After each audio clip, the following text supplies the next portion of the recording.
Hello, everyone. Welcome to Connecting the Community with Chris, where we bridge the gap between knowledge and everyday life for our senior community. And I want to introduce a special guest, Amanda Johnson, our Affinity Human Resource Manager here. And we're going to be discussing a topic that affects most seniors in our community and home care with our loved one. And we're going to kind of give you a little insight of what we're looking for and when we're trying to find the best caregiver for your loved one. So the best person really to talk about that is Amanda, who really truly dedicates her time with our organization to making sure that she finds the best care. So welcome, Amanda. Thank you. And so let's talk about the qualities that you look for in a caregiver. Um, Compassionate's probably the biggest one. Understanding their client, becoming friends, integrating themselves with the family is super important. Being dependable is super important. A lot of times, we don't have another option. If the caregiver doesn't go to their shift, then the clients are without care. They might not be able to change their own brief or even get to the bathroom or make a meal, so they go without a meal, which, would not be okay. So definitely being dependable, on time. I think it's just really super important to be compassionate and understanding. It's not easy for anyone to invite a stranger into your home. And our hope is that by the end, when it's all said and done, they aren't a stranger anymore, that they're part of the family. That's great. Yeah, and everyone's individual based. And I know that the specific skills we're always looking for in the home, and some clients can need more than others. But I know that there are specific skills when you are sitting and doing interviewing with our caregivers that you're really looking for. Yes.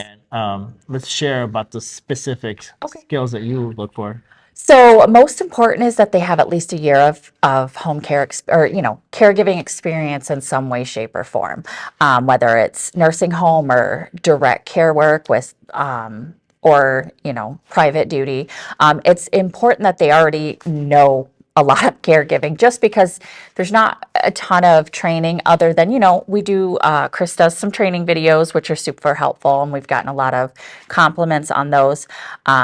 If they're not CNA certified, then they need to have that past experience, so they're not going into the home and not knowing how to change a brief on an adult who's bedbound. It's different than, like, say, changing the brief on a infant. Yeah. So that's super important. We always look for people who have had previous experience with, like, feeding tubes or colostomy or catheter bags. And there's different type of catheters. And we do offer training for that type of thing if they're not trained, but it's wonderful if they are.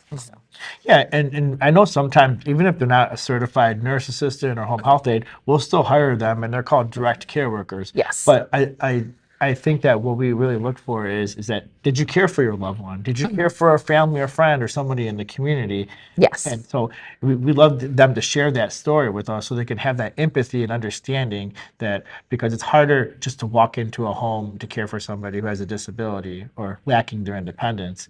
So we will hire somebody who's not certified but has tons of family experience or caring experience.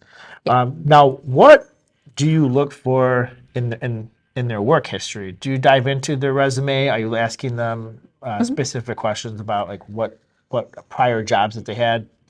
Sure. It's important to know. I think most important is their length of somewhere they've worked, because if they have a new job every 3 months, then maybe something's going on. They're not the most dependable. So definitely the history of each workplace. Also, the different type of experience is important, whether it's a nursing home or direct care work. Just like with direct care work, sometimes you're in a home where the clients are completely independent, so they might not still know how to change a brief.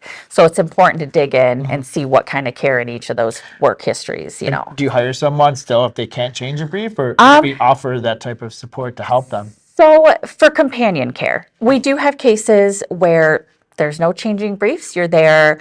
Companionship's a big one. Taking to appointments or out grocery shopping. and definitely someone without that kind of background can still do those types of cases.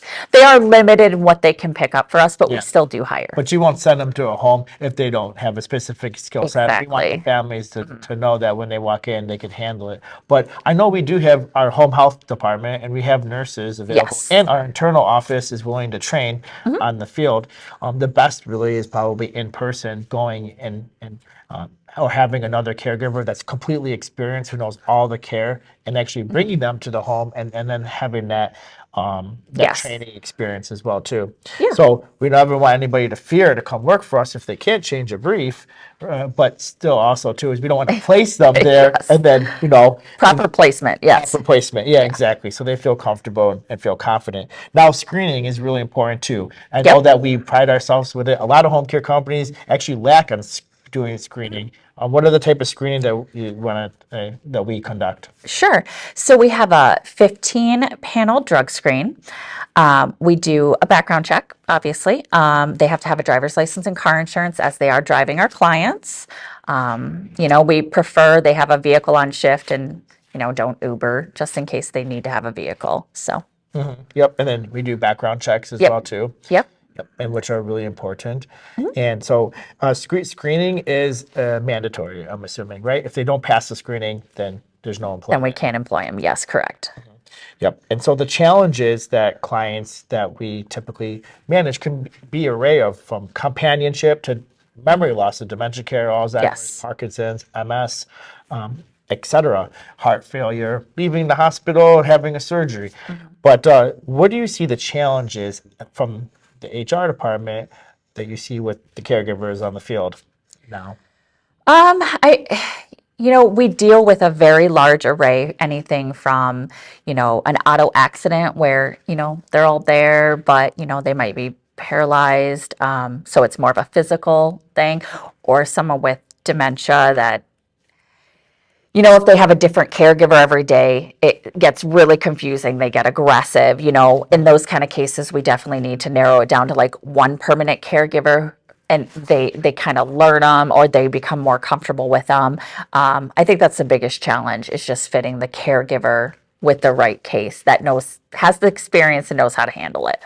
Yeah, because like dementia could be behavioral, physical, or it could be verbal. So a Yeah. caregiver, needs to understand how to adjust. Yeah, they're all a little different. They might just have imaginary friends they introduce you to, happy as a clam, but you're going to meet some people that you can't see. Yeah. And how to handle that type of thing.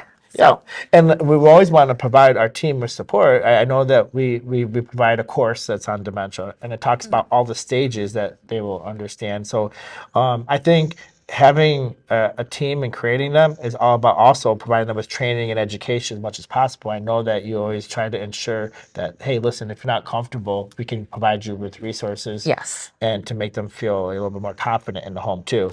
Our caregivers are only as good as what we offer for them to be better too. So I wanted to also talk about the hours that our caregivers that they're available to work. Sometimes they come in and they're looking for part-time, or sometimes they're looking for full-time. How do you manage the caregiver schedule when they're coming for employment? So they basically give us their like available hours, which we give to the scheduling department. They also keep an eye on what we have available. Sometimes they'll change, the hours they're available to work. It's important to note that if they're going to work midnights for us, that they can work a 12-hour shift. 99% of our midnights are going to be like a 9 p.m. to 9 a.m., which some people can't do. They can't be there till like 11, or they need to leave early to take their kids to school. So they wouldn't ever really be able to work midnights for us, just because that's all our midnights. Yeah. So other than that, we are super flexible. You might have 4 hours between classes where you can pick up a shift. You Yeah. might be going to nursing school, class in the morning, 4-hour shift, classes at night. So I think people seem to really like it. A lot of our caregivers pick up permanent, so they have the same shifts every week, but we're flexible to their needs.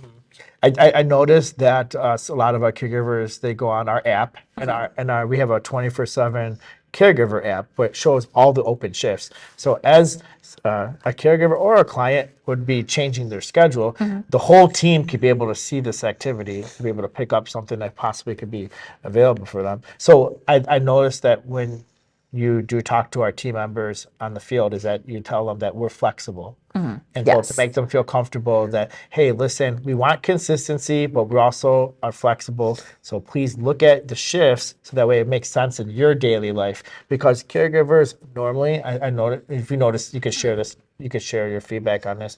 Like they have a life outside of work. And Yes. so home care and all maybe other different industries are different. We have to be empathetic of what's going on with our team members' life on top of when they're caring for others. And that's always like you notice. What's your feedback on that? Is there a fine balance between that? I think that's the great thing about having a flexible schedule. We don't hire them in and say, okay, I have this case here, here are your hours. You know, you get to pick. That way you're able to balance picking your kids up from school, dropping them off in the morning, with the hours that you can work. We don't make them work, hours that they cannot do. Yeah. We're very flexible if they need holidays off. We take them right off the schedule, or if they have vacation, it's no problem whatsoever. So I think the flexibility works great with a family. Yeah, and it's important to, but obviously we always stress consistency is number one, what most of our clients want, the same caregiver every time. Yes. Now, when we go out and do an assessment, we'll create a care plan. And so the care plan is the client's expectation and the family member's expectations of what the caregiver should do in the home.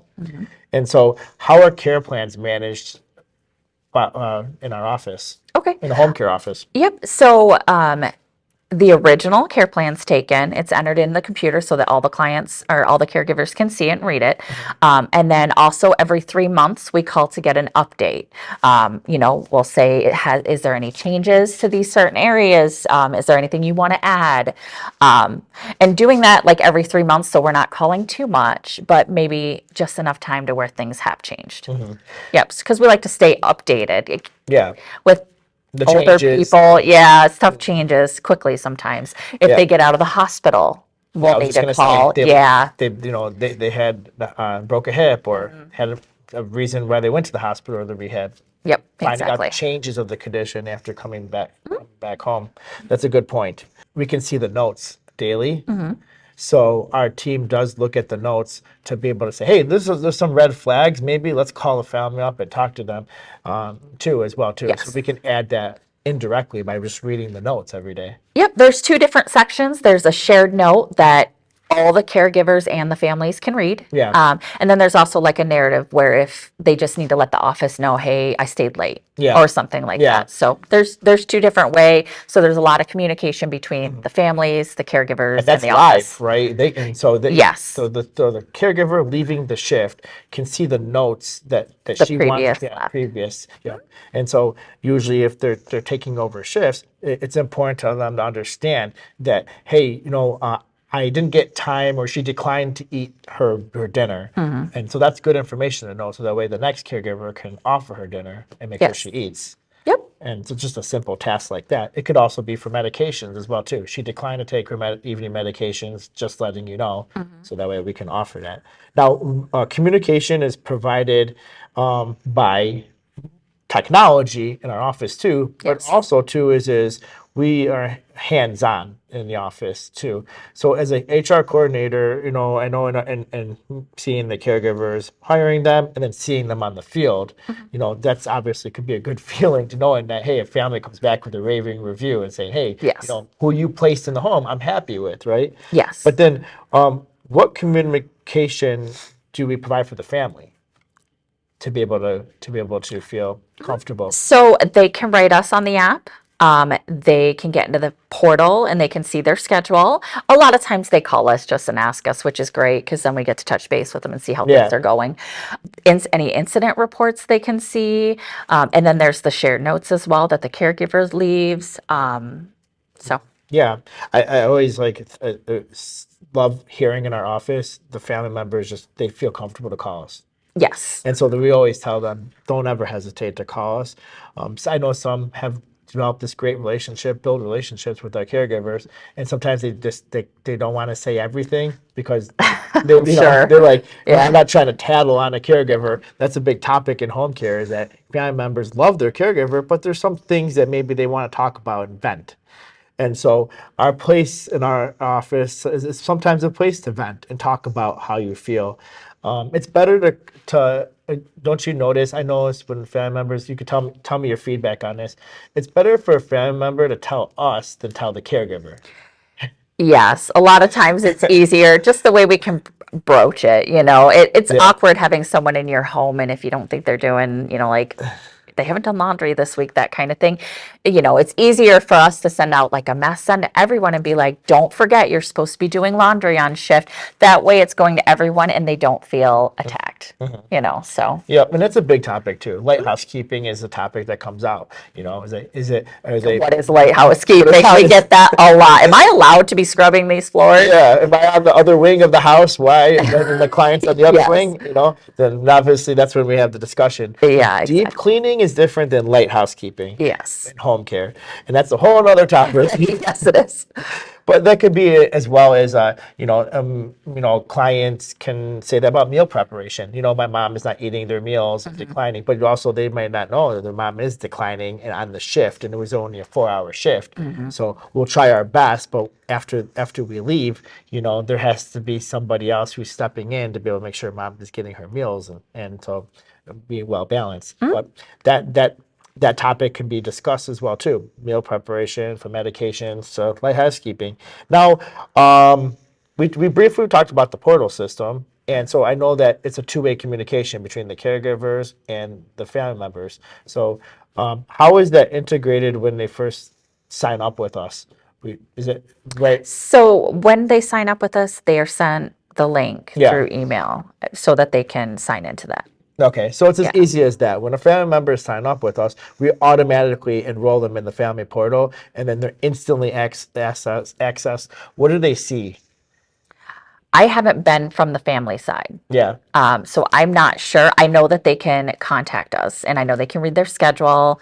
That's not really part of what I do. So yeah. and it's so that's like it's nice to actually to hear that, because there is someone in our office that manages that. Yeah, That's actually yes. a good thing, because like you see it on the caregiver side, but obviously we have a whole nother team member that manages what the family sees, right? Yes. Because that's a whole nother conversation. But that's exactly, you hit it right on the button. They get to see the care plan, the expectations, the tasks being performed on there. And so it's just as valuable as the caregivers knowing exactly what to do. It's also important for the family members to know exactly what to expect too as well. So they get to see their caregivers come in. So the challenges with scheduling. Dun, dun, dun. You want a list? This is A what- to Z?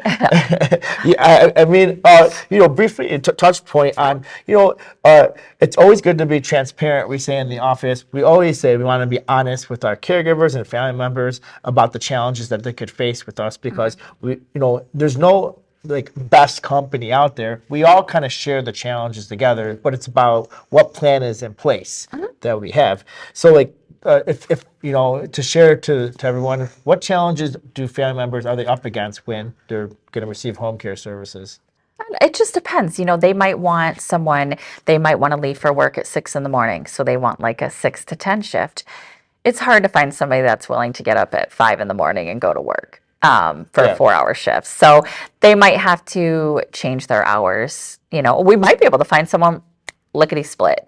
Other times it takes a little more time, and you might have to move things around, or hey, this person gets off at 8, they can be there at 9, and Yeah. they're a fantastic caregiver. So sometimes we have to shift things around. It's like a puzzle. Shannon always says it's a puzzle. Yeah. The office manager. Yeah. Yeah. So like the schedule changes. That's the big thing. Yes. At Yes. both ends, family and caregivers. It is. Yeah. If a caregiver might come in and want a 9 to 5, we might not get that, but I might have a 9 to 1 and I could do a 1:30 to 5:30. So Yeah. we can work together. The caregivers are flexible and we try to be flexible as well. So That's a good point. So family members, sometimes we always say is there's specific good times to have a start of care, but we know that the family members have to go to work too. They have to go to work. They want to feel comfortable, but usually, typically, starting at like 7, 8, or 9 is better than yes, a family member coming to us and saying, "Look, we need to start the shift at 4 in the morning." That's a little bit more difficult. That's a hard challenging. sell. Yeah, it's a Yes. hard sell. But so we say meet us in the middle. We can fill your shifts in, but let's kind of adjust the schedule. If everybody can work together, it's kind of like just how family is. When you hire us, it is like family. We're gonna ask, let's work together, but let's kind of see if we can adjust it to make it make sense for everybody, so that we can. The main goal is that your parents get care. Now, if you had to say the best part of your job, and being So the best part of my job is I get to meet everybody. I meet all the caregivers. I meet them face to face. I get to have a wonderful conversation. I spend an hour of our lives together. So I can help scheduling. I can be like, okay, this person, these key points, they have the skills we need for this. They're wonderful and outgoing. Sometimes we'll get a client that wants a younger caregiver that'll do hair and makeup and that kind of thing. So we look for a caregiver that yeah. is younger and does her hair and makeup and is willing to do that kind of thing with her client. So I like getting to meet everybody. Yeah. That's my thing. I love that when I hear in the office, like when you do meet them and then you're talking to the schedulers in the office, like you're like, okay, this client, I interviewed this caregiver, this is going to be a perfect match. Yes. So that's when the magic happens, is when having the relationship with scheduling and also with hiring a caregiver, and they both coming together and saying, okay, let's match these hobbies or interests together. Yes, exactly. That So you that's what I like. That's great. I love it. That's great. So thank you for joining me. I think it's so important that the community knows how to understand the process of finding the right help in their home for their family members, and also understand the challenges that they might face as well too. But if we all work together, I think that we all could come to a common place to make sure that our family members are getting the right care they need. Thank you, Amanda. We appreciate you so much. We're grateful for you, for everything that you do for our community. You've placed hundreds of caregivers with jobs, Yes. right? Yes. Something to be And proud got of. family the care they need. And So, getting yeah. family members the care they need. So we're Yeah. grateful for you. Thank you. Yep. Happy to be here.